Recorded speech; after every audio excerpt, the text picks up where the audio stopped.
Hey everybody, it's low carb and keto nutrition specialist Amy Berger from 2itnutrition.com bringing you the one and only Keto Without the Crazy.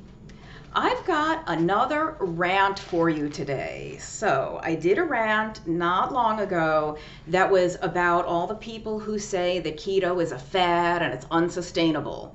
So I must be in a ranty mood lately, but let that be a sign to you of how much better I've been feeling lately. Those of you that have been longtime viewers and fans, first of all, thank you. Second of all, I'm sure you've heard me mention over the months or possibly years that you've been watching my videos that I do experience depression from time to time. And it got really bad for a very long time, and now it's better. And I have been feeling better than I have in a long time for a while now. Thank goodness. So I think that when I'm feeling better, my emotions come like whether it's ranty, angry emotions, but really it's passion more than anger. It's vigor and it's just emotional energy, because my depression manifests not so much as like it's apathy. It's a flat line. I never got excited about anything or happy about anything, but I never really got upset or mad. There was just nothing. So to feel anything, to feel like a burning passion of anything, whether it's because I'm worked up in anger or I'm super excited, it's all welcome to me right now as far as I'm concerned. So, where do I even begin with this? I was going to put this on Twitter. I wanted to put it on Twitter, and I still might at some point, but I didn't want to deal with the blowback that this is invariably going to cause if and when I post it on Twitter. It's bad enough that I'm doing the video because I'm probably going to get a lot of negative comments that I will either choose to not even look at, or I'll leave them up, or I'll just delete them. It's my channel and it's my prerogative as to what comments I do and do not keep up. Anyway, because this, I don't know, we'll have to see what the response is. And so in the rant that I did not long ago, I had read you an email that came in. I'm going to read you the tweets I was going to type. Twitter has a 280 character limit, so tweets are like very short. So when I have a long thread that I want to put out one after the next, right in quick succession, I usually type it out in like Microsoft Word or something else, and then I can just copy and paste, tweet, copy, paste, tweet, copy, paste, tweet, so that it's quick. And also I have to make sure that I fit everything within the word count. So I have all these tweets all written out here. And I'm going to read them pretty much as written, and the language might be a little strange because I had to fit it within the characters, but I will edit as I need to. And I guess maybe I should just get into it, because I think it covers what I want to cover. I guess let me just introduce the topic. How about that? I do this for a living. I read the scientific research. I try to keep up with the papers, and I follow well-known researchers on social media. People that work for the NIH, the CDC, or different universities, people that are publishing research in this field. And there are many, if not all, weight loss researchers, not necessarily researchers who study diabetes or cardiovascular disease or PCOS or migraines or gout or metabolic syndrome, any of the stuff that we know keto was really good for. People specifically focused on weight loss and obesity often say that all diets work. Meaning weight loss diets, all diets for the purpose of making your body less fat, of losing body fat, they all work, and they all work the same way. And that is, you eat less. You have to create a calorie deficit. They all work. And that means you could do keto, you could do low carb, you could do paleo, you could do vegan, Mediterranean, vegetarian, what's the word I'm looking for? The macrobiotic. You could do low fat. You could do any way of eating you want. And as long as you create a calorie deficit, you lose weight. Okay, with that in mind, let's rant a little, shall we, friends? Okay. Controversial thread I've been going back and forth about posting for a while because I don't look forward to the storm that might ensue. With regard only to fat loss, not to any particular health or medical condition.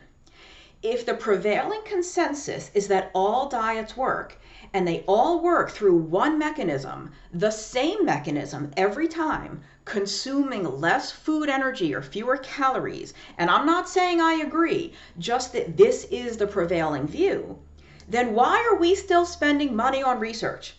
If experts are convinced they already know the answer to the question, then why are they still trying to answer it? Why are millions of dollars being spent to ask and answer it over and over again? I sort of know why. Keep reading, or in this case, keep listening. If all diets work, and they all work through the same mechanism, then the best diet for any one individual is the one that allows them to eat the foods they like most. It doesn't matter if one diet is better than another if someone won't follow it. If all diets work, and they all work the same way, then the biggest barrier to success, that is long-term fat loss maintenance, because remember, we don't just want to lose weight. Ideally, we want to keep it off and not have to lose it again 20 times, right? So if all diets work and they all work the same way, then the biggest barrier to success of long-term fat loss maintenance is long-term adherence. And no one is going to stick to a diet if they don't actually enjoy the food they get to eat. So, would it not be more fruitful to funnel these research funds away from the endless pissing contests and use them instead to connect people who want to lose weight with coaches, doctors, dietitians, and nutritionists who specialize in the kind of diet the person is most naturally inclined toward?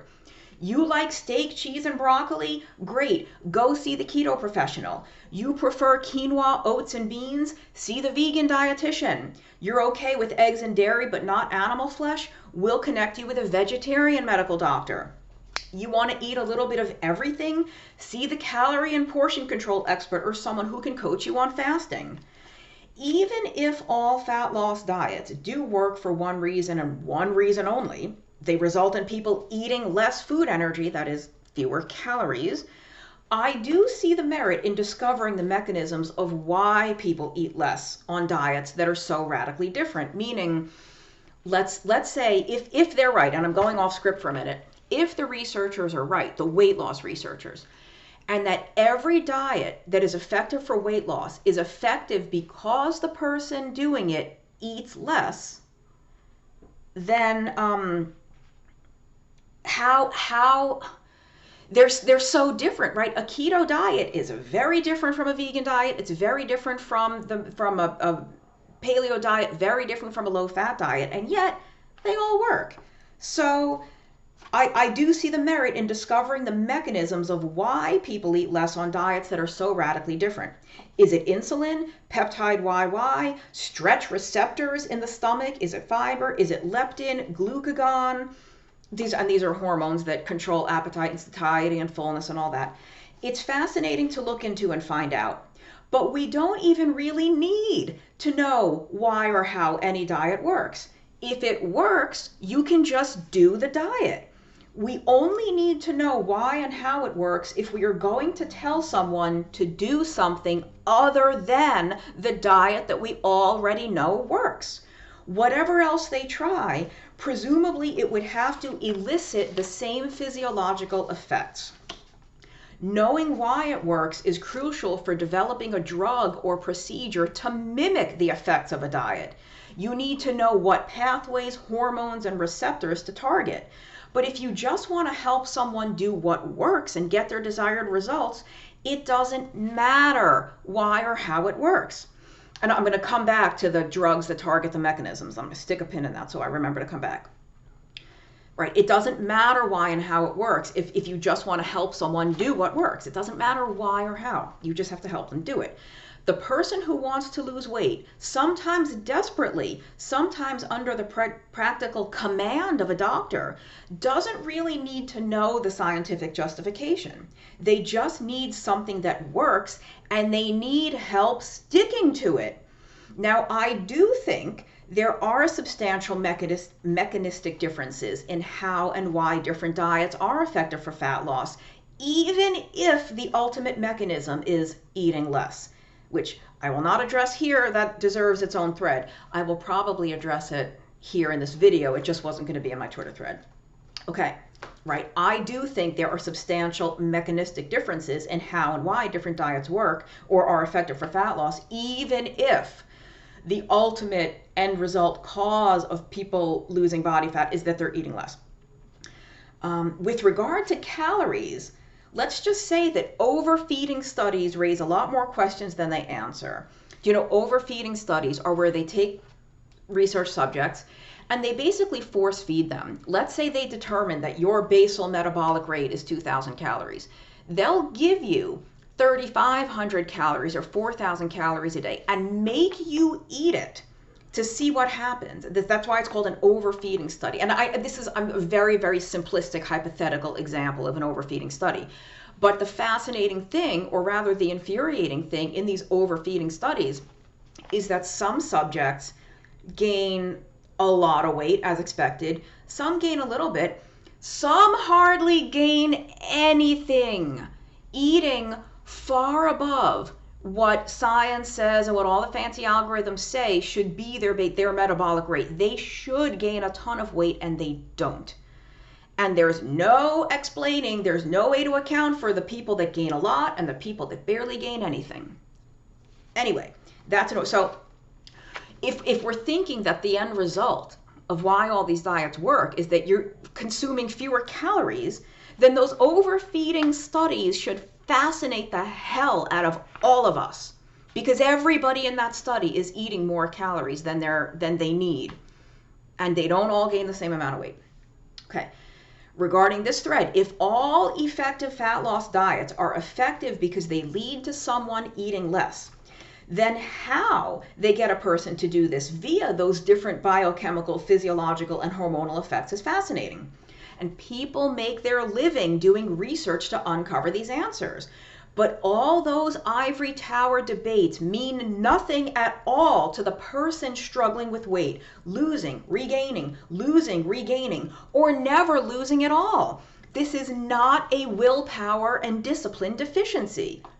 If a diet works, it works. We don't need to know if it works because it lowers insulin or because you fill up on a ton of high fiber and water content vegetables, or if it works because it includes only animals or it includes only plants. We need to know what someone likes to eat, and then we need to help them do that. If researchers already know that any diet can work, and they all work via the same mechanism, even if they have different ways of eliciting that mechanism, then why are they spending so much time and money trying to prove each other wrong? Like when I said I follow these researchers on Twitter, these are PhDs and MDs who will get into like online shouting matches with each other and ad hominem, like personal attacks. And if everybody's right, why is it so contentious? If all diets work and they all work for the same reason and they all agree on that, why are we still having these pissing contests? Why are they spending so much time and money trying to prove each other wrong? Why is it so angry and ugly and contentious? The debates rage on and on. Meanwhile, people are confused as hell and they need help. They need encouragement and support, empathy, and a plan that works. A plan that they would actually enjoy and want to do. Maybe this is where our collective intellect, time, and money should be directed. If everyone is already certain that fat loss diets work via people consuming less food energy, fewer calories, why are we not taking this established fact and helping people do it? Why are researchers trying to establish that fact again and again and again? Build a diet around the food someone likes and then help them implement it and adhere to it. Now, okay, I ended with a tweet that I'll save for a sec. You understand the message I'm making, right? These are like, this is, at least in the United States, this is the National Institutes of Health Research. I won't name names, but there's a couple of very famous people out of there that are constantly publishing papers that are very unfriendly to carbohydrate restriction. Let's just put it that way. Not our best advocates at the NIH, but so if all diets work, and they work because you eat less, then can we please stop squandering my tax dollars to research different diets? If every diet works and they work because you eat less, and again, I'm talking about fat loss, I'm not talking about health, I'm not talking about reversing type 2 diabetes, I'm not talking about putting hypertension into remission, whatever words you want to, cure, remission, reversal, whatever words you want to use. I'm not even talking about that. I'm talking about weight loss, fat loss alone.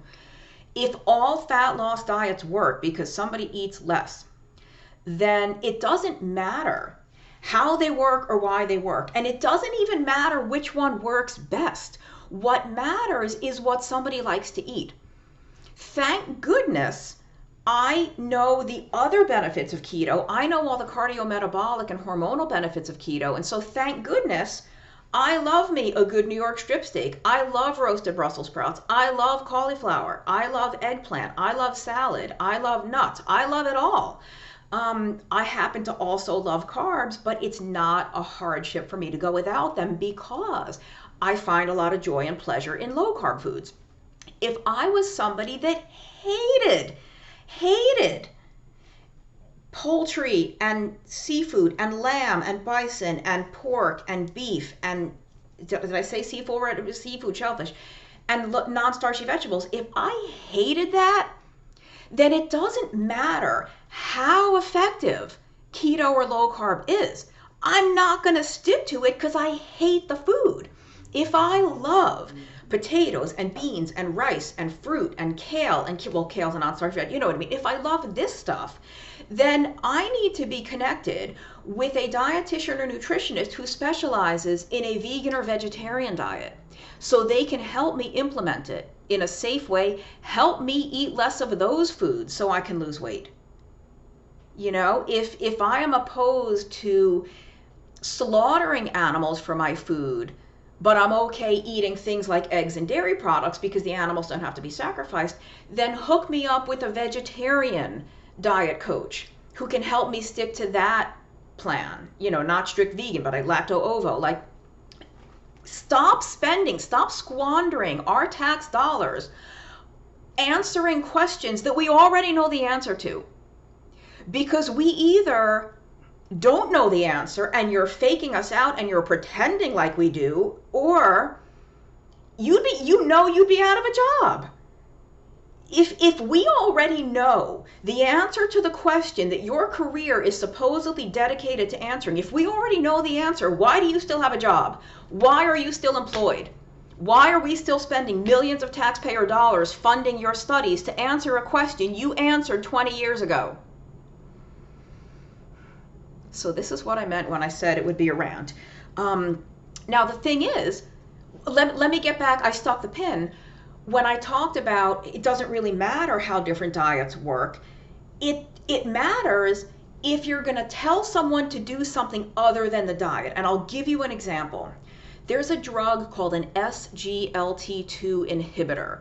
It inhibits the S and G, or sodium and glucose, the sodium glucose co-transporter. It's a transporter in your body that absorbs sodium and glucose at the same time, the sodium glucose co-transporter. These SGLT2 inhibitor drugs inhibit this transporter. And so you're not absorbing the sodium and glucose. What happens to it? You pee it out. You pee it out. So it's a drug used for diabetes, and there's a lot of very nasty, dangerous side effects and complications that happen with these drugs, one of which is Fournier's gangrene, which is basically a rotting necrosis of the genitalia Why? Because you're peeing out so much glucose. You're not supposed to have lots of glucose passing through your private parts, people, just in case that's a newsflash to ya. So I think there's like UTIs, there's definitely that like bad, gnarly infections of the genital tissue. In people do, so you could even have something called euglycemic ketoacidosis, which is where your blood, euglycemic, meaning your blood sugar is normal, but you have ketoacidosis, which is a very dangerous thing. Anyway, these drugs are not so great, but they basically mimic a low carb diet, except low carb diets don't cause your genitals to rot, and they don't cause ketoacidosis unless you're an idiot and you're doing something wrong. Like taking an SGLT2 inhibitor, there have been rare reports of people on ketogenic diets in acidosis because of these drugs. Not because of the diet, because of the drugs. Anyway, and I'll put links to the references just in case there's any like medical doctors watching this. I will back up what I'm saying here. But what was the, right. The reason these drugs are used for diabetes is because it prevents the absorption of some of the dietary glucose you're ingesting, some of the carbohydrate. Your body is not going to absorb them. You're going to pee them out. So your blood sugar doesn't raise, or doesn't raise as much. Okay, you could take a drug that helps you absorb less glucose, or you could just eat less glucose. What a radical concept that is. What an unsustainable fad concept that. No, don't go on that wackadoodle crazy low carb diet. Please instead enjoy all the carbs you want and just take this drug that helps you pee them out. Okay, let me just breathe. And also there are other drugs. There are a lot of drugs for type 2 diabetes and for drugs that are approved for helping people with obesity or helping with binge eating disorders. Certain drugs that are appetite suppressants. Some of them work on the nervous system, like phentermine I think is one of them. It works on the nervous system, so you're kind of like amped up and it suppresses the appetite. There are other drugs where it works on some of the hormones in the stomach, that it makes you feel fuller. Like you could even feel nauseated, like even if you don't eat, you just feel full, you feel more bloated or something like that. Or you might eat, but you fill up much faster. It helps you reach that point of feeling full, like on much, much less food. Okay, great. Or you could go on that wackadoodle fad, unsustainable keto diet, where most people report that their appetite is massively reduced completely naturally. Maybe not everybody. I know there's always people who are like, I don't know, I eat keto and I'm still as hungry as ever. Most of us find that our appetite is much, much lower. And not only does it, I would say for me, I don't know that it takes less food to fill me up. I think it does. I think overall, compared to my high carb life previously, I eat less total food, but what I definitely do is I eat less often. I might still be having large meals, but it's only happening once or twice a day instead of 3 times a day plus constant snacking. So the appetite and hunger definitely are very different, i.e. better than they were before. So we have a drug that is making you feel full or keeping you sustained for a while without having to eat, or you could do that dietarily and not need a drug. And of course, no drug is without side effects. Some of them very dangerous, like I talked about those SGLT2 drugs. Now, or inhibitor drugs. I am not opposed to medication. I truly support the use of anything that's going to help somebody and that is being used safely and that there's a physician monitoring the situation, and where the drug was not just given as the first, like, oh, well, here, take this drug. No, the drug should be used as either the last resort or used in conjunction with some other change. And I do know some keto-friendly doctors that do use things like phentermine in their practice. They do use some of the trying to think of the names of, I think it's the like liraglutide, semaglutide, whatever the drugs that end in glutide. It's one of those drugs that does something to the stomach and the hormone and stuff. I know a couple of people that use those drugs in conjunction with a dietary change, or maybe for the first few weeks until they're kind of adjusted, and then the doctor will help them taper the medicine. I'm not opposed to medicine, but isn't it interesting that so many of these medicines target mechanisms and pathways that keto targets naturally without drugs? That keto targets all by itself by correcting or reprogramming your own physiology. You don't need a drug to mimic the effect of a diet. Why not just do the diet? You know, that's why, like, no, all diets are not the same. They're not the same. Like, and everybody can't eat everything. Like, so I said, I left off one tweet so I said, you know, what we need to do is build a diet around the food someone likes and then help them implement it and adhere to it. Like I said, it doesn't matter how well keto works if you hate non-starchy vegetables and you hate animal proteins. I mean, you can do vegan keto, but it's really hard and I don't recommend it. I did a video about it a while back. I'll put a link, but I don't recommend it.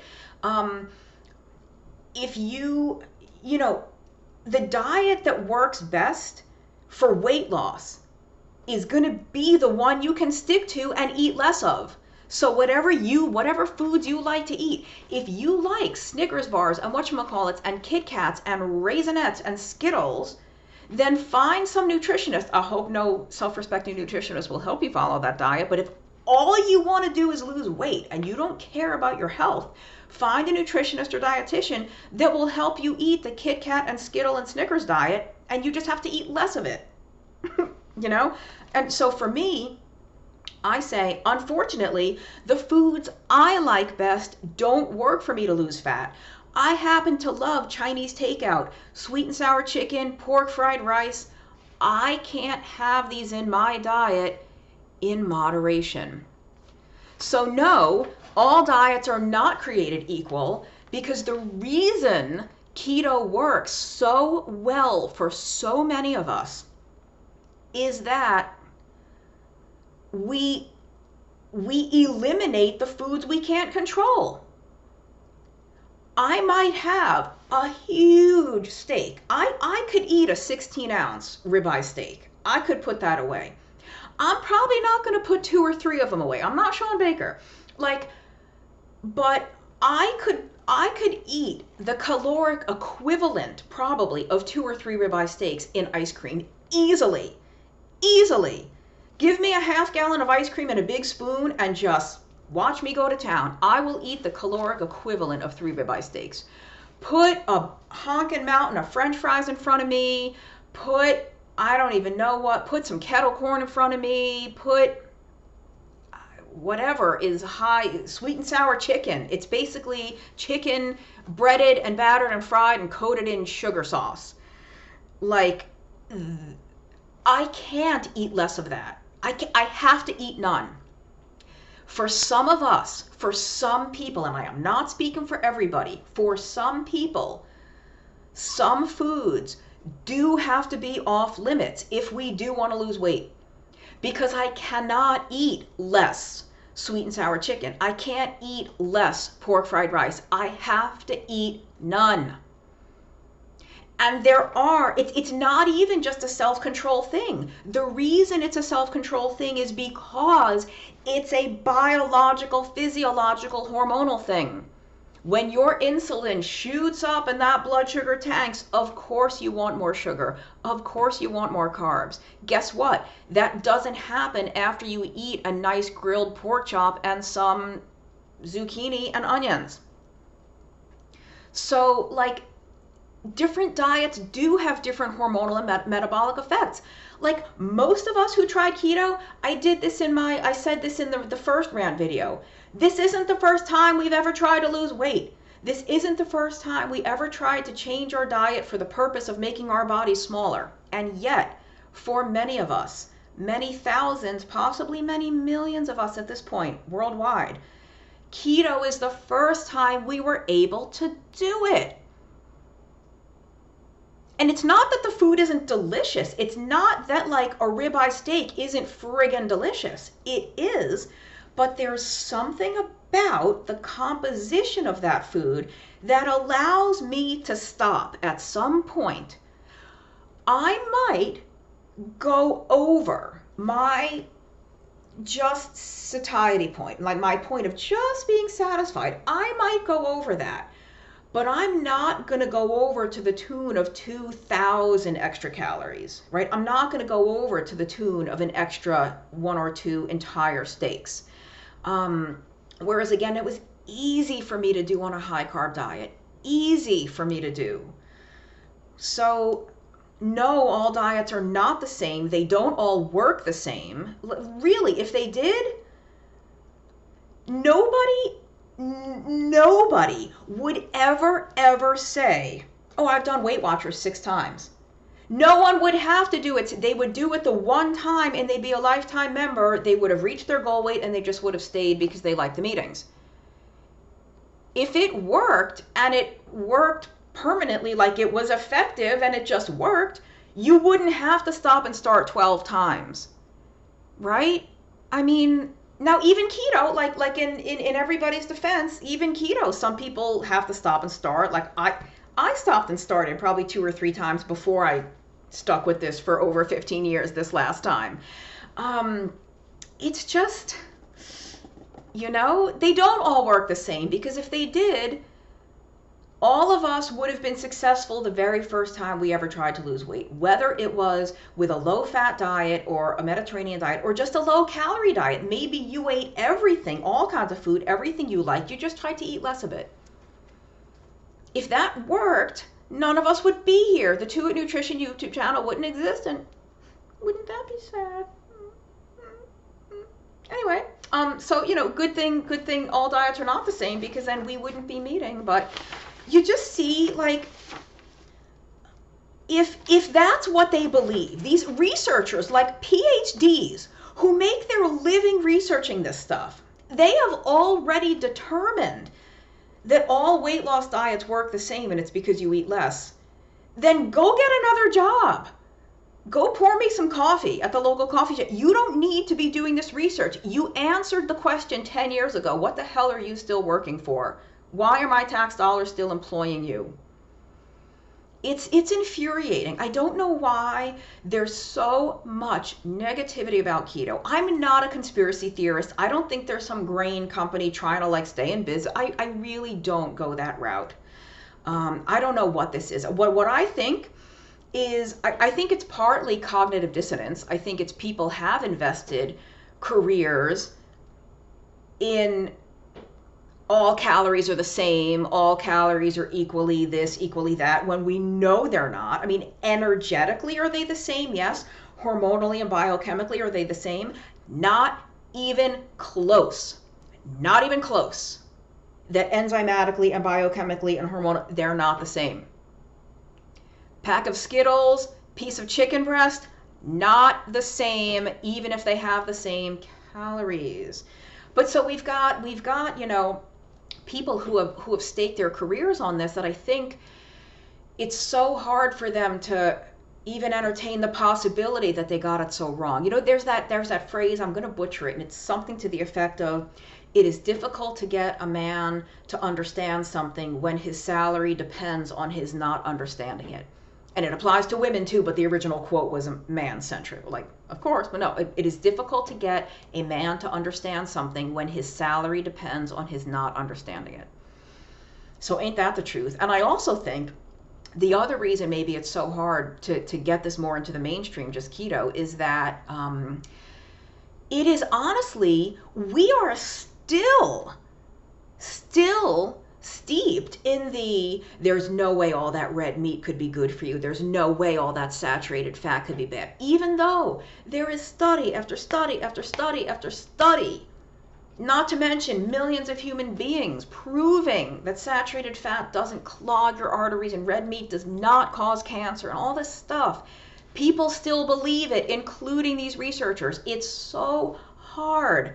And I think even moralistically, you know, in the US especially, maybe not so much in Europe, maybe not so much in Asia or Africa, In the US, yes, we are still very puritanical, very prudish here. And I think it's really, really hard for some of these researchers to even entertain the mere possibility that you could not only lose weight, you could lose weight, but restore your health, be in excellent health, eating fatty red meat, all that grease, all that greasy meat. Blah, blah, blah. They can't even, it's so, there's like a block in their brain. They can't even entertain the possibility that you could get healthy eating bacon from the supermarket. Not even our beloved local farmers raising those pigs, you know, in the country. But like, anyway, I'm 35 minutes. I'm going to stop now, but I hope that makes sense. I hope somebody out there agrees with me. You know, diets don't all work the same. And even if I agree that for the purpose of fat loss alone, not health, shrinking the fat on your body, for that purpose alone, if all diets work, some of us happen to find certain diets much, much easier to stick to. And it's not just because we like the food. If we do like broccoli and steak and pork chops and bacon and cheese, great. But it's not just because we like the food. It's because the metabolic and hormonal and enzymatic effects of those foods allow us to eat less. It's because what happens to us while we digest those foods and while we're absorbing those foods, those effects make it easier for us to go 5, 6, 8 hours till our next meal. Make it easier to go 3 or 4 hours with zero snacking or zero even thinking about food. Whereas we couldn't do that eating the exact same caloric amount of a different kind of food. So no, all diets are not the same. Eat, like I said, it was in one of the tweets, even if the ultimate effect is that they get us to eat less, how they get us to eat less matters. Because on keto, in my own experience, speaking only for myself, but I kind of get the feeling I probably speak for some of you, keto controls my appetite and controls my hunger so that I don't have to fight my own body. I'm not fighting my biology. Whereas on a low-fat diet, on a diet where I could eat anything, I just had to, ooh, did my shirt open? Yikes. Just gave you a little free show there. Okay, no, it's closed. This is an old sweater. Anyway. Whereas on a low-fat diet or a anything goes diet, I just have to eat less. Like I could eat anything as long as it's low in calories or as the total calories are low. There, I had to fight. I was hungry all day. I craved sugar. I wanted a snack. I wanted 10 snacks. I wanted 8 meals a day. Like I just would eat my own hand. That works. If you can sustain that, if you can sustain that hunger, if you can be hungry all day, if you can resist the cravings, if you can go to bed hungry, if you can wake up hungry, if all the hunger, great, do that. I don't want to live that way. I want to eat food that I enjoy and then go about my life. And then when I get hungry, I want to eat food I enjoy again without worrying about the calories or the fat grams or anything. Even the carbs, I don't even worry about the carbs because I just know what works for me by this point. So all diets are not the same because for me, for Amy Berger, one diet is a pleasure and a joy to stick to, and it helps me eat less without trying to eat less. I guess that's the point I'm trying to make 38 minutes in. I eat less without deliberately having to force myself to eat less. It just happens. Whereas on a lot of these other plans, you're counting everything, you're keeping track of everything, and some people do that on keto, but you don't have to if you do it correctly or properly. But anyway, now I'm stopping because Lord, I did not expect this to go 40 minutes. That's my famous, I got keto without the crazy. I think if I ever make little To It Nutrition merch for you, little mugs and tote bags and stuff, it's one of the lines is gonna have to be something like, I didn't think this video was gonna be 45 minutes long, ... with like a little winky face. Yeah, All diets are not the same. Don't let them tell you that. Don't let them gaslight you.